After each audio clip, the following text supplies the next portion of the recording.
Assalamualaikum warahmatullahi wabarakatuh. Anak-anak, mari kita buka buku temanya ya.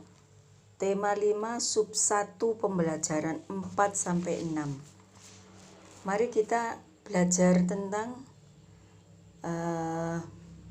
pembelajaran bahasa Indonesia. Anak-anak, kita baca tentang Hayam Wuruk ya. Cerita tentang Hayam Wuruk. Pada masa pemerintahan Hayam Wuruk, Mojopahit mencapai puncak kejayaan ya. Ia didampingi oleh Patih Gajah Mada. Pada masa itu seluruh Nusantara dapat dipersatukan. Nah, Mojopahit berkembang menjadi kerajaan maritim sekaligus negara agraris atau kekuasaan Mojopahit mulai Sumatera sampai Irian, Papua hingga 1307. Hanya kerajaan Pajajaran atau Sunda yang belum ditaklukkan meskipun sudah 2 kali dilakukan penyerangan.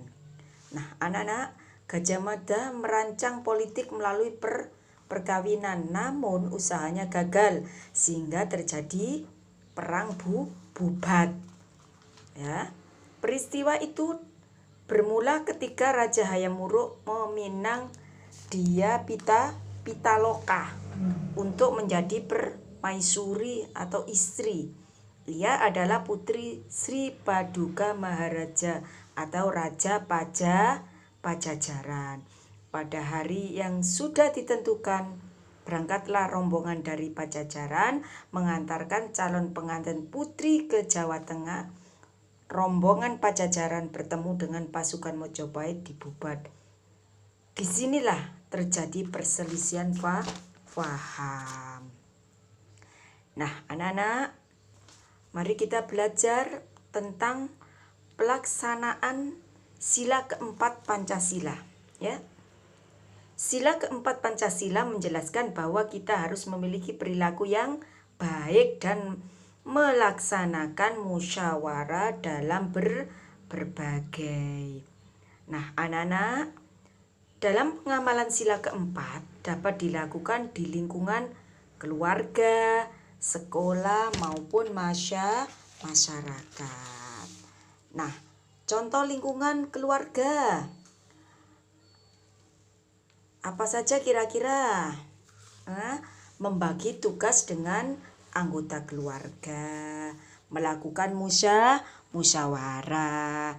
Nah, sekarang contoh lingkungan sekolah. Contohnya, dalam sila keempat Pancasila diamalkan atau di lingkungan sekolah antara lain memilih ketua OSIS atau ketua kelas. Yang kedua, menghargai setiap usulan dari siswa-siswi. Yang ketiga, memberikan contoh sikap yang baik di sekolah. Banyak anak-anak di situ contohnya. Nanti kamu baca halaman 22 ya. Sekarang contoh di lingkungan masyarakat. Bentuk pengamalan sila keempat. Kira-kira contohnya apa?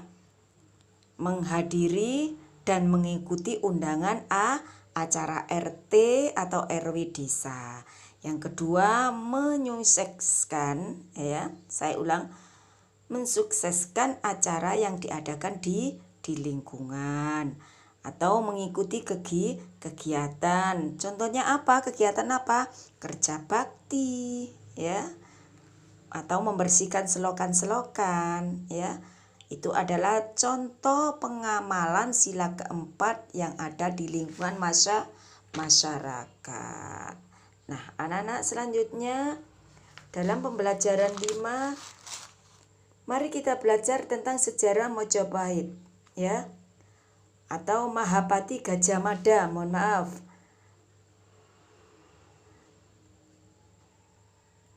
Coba kalian simak baik-baik anak-anak ya.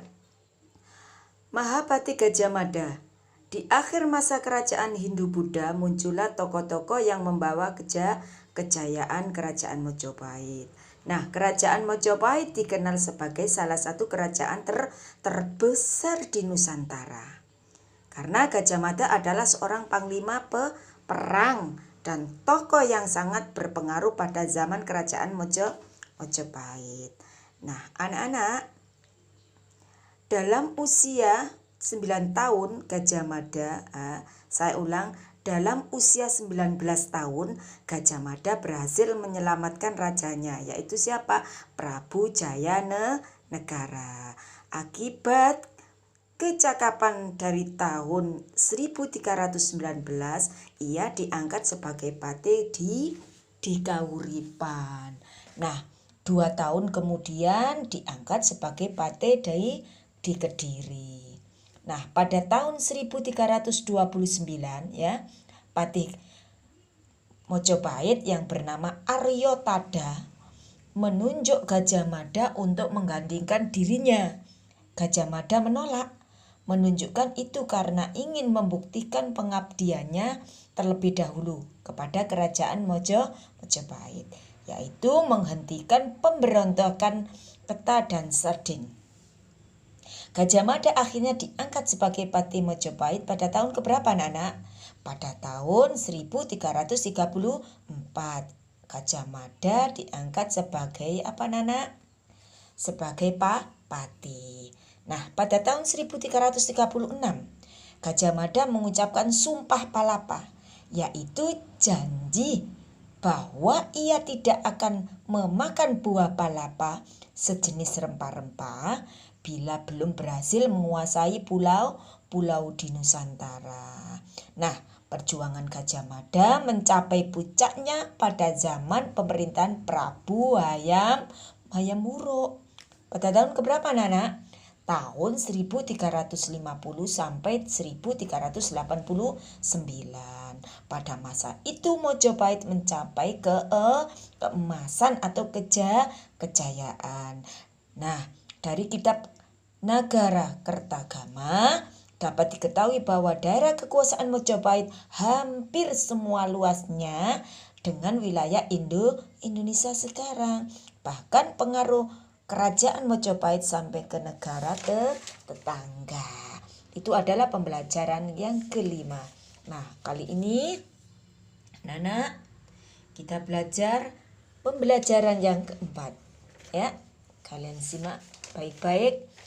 Pembelajaran keenam ini ya, kita belajar tentang Pangeran Diponegoro. Ya, Pangeran Diponegoro. Pangeran Diponegoro merupakan salah satu pahlawan nasional. Beliau lahir pada tanggal 11 November 1785. Di mana, Nana? Di Yogyakarta. Nama lahirnya adalah Mustahar, tetapi kemudian nama lengkapnya berganti menjadi Bandara Raden Mas Antawiryo. Diponegoro lahir dari pasangan Sultan Hamengkubuwono III dan Rajeng R.A. ya. R.A. itu Raden Ajeng Mangkarawati. Ayah Pangeran Diponegoro adalah raja ketiga di Kesultanan Yogyakarta. Sedangkan ibu Pangeran Diponegoro berasal dari Pacitan. Nah, Pangeran Diponegoro menjadi tokoh penting dalam perlawanan. Melawan siapa, Nana? Melawan Belanda, terutama ya Pangeran Diponegoro perang di Jawa sekitar tahun 1825 sampai 1830. Nah, Diponegoro kemudian menentang Belanda secara terbuka. Ya, anak-anak. Nah, Pangeran Diponegoro menjadi perang terbuka dengan pangeran, pasukan, dan senjata, seperti pertempuran terjadi di kota-kota dan di desa-desa di seluruh Jawa. Perebutan wilayah kekuasaan terjadi secara sengit dan berkelanjutan. Nah, pihak Pangeran Diponegoro sering melancarkan serangan saat musim hujan agar pihak Belanda kewalahan, ya. Namun hal ini diantisipasi oleh Belanda yang selalu mengusulkan gencatan senjata saat musim hujan.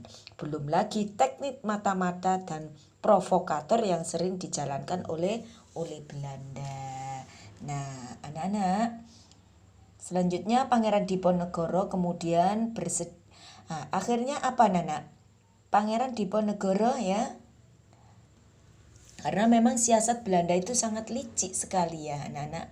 Pada puncak Pangeran Diponegoro, Belanda sempat mengerahkan lebih dari 20.000 pasukan, jumlah yang sangat besar. Pada tahun 1829, Kiai Mojo yang menjadi pemimpin spiritual ditangkap, menyusul kemudian Pangeran Mangkubumi dan Pangeran Sentot Alibasa yang juga ditangkap.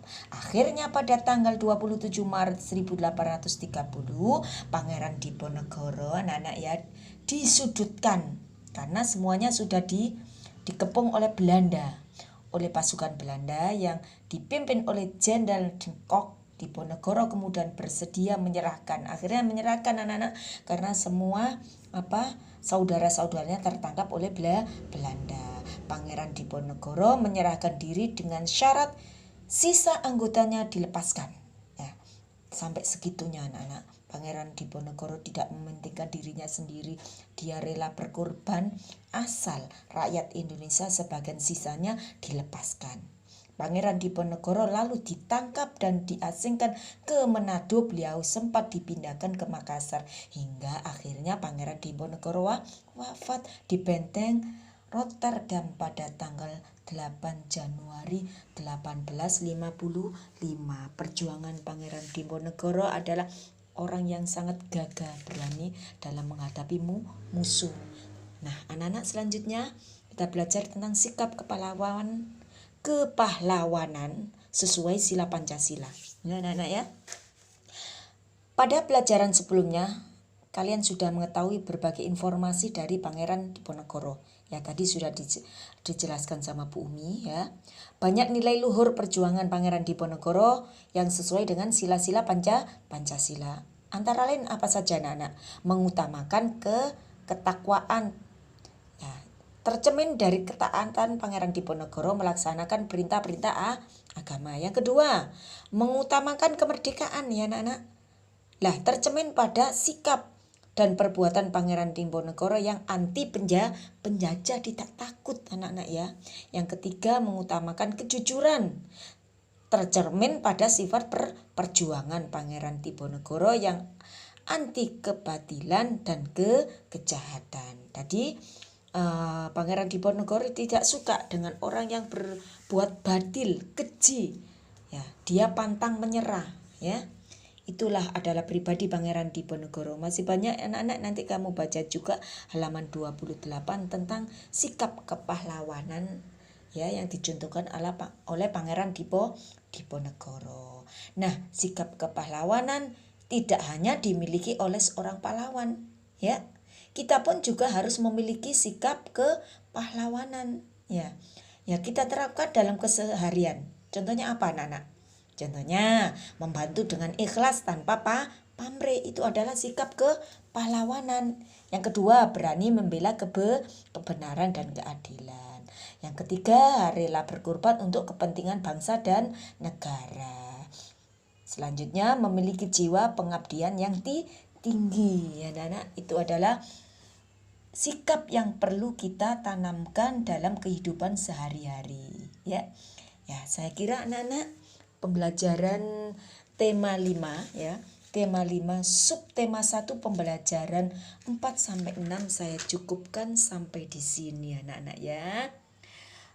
Mudah-mudahan kalian semua paham dan menjadikan ilmu yang bermanfaat. Untuk itu anak-anak, tugas kalian adalah halaman 22, anak-anak, ya, tentang uji pengetahuan. Saya akhiri. Wassalamualaikum warahmatullahi wabarakatuh.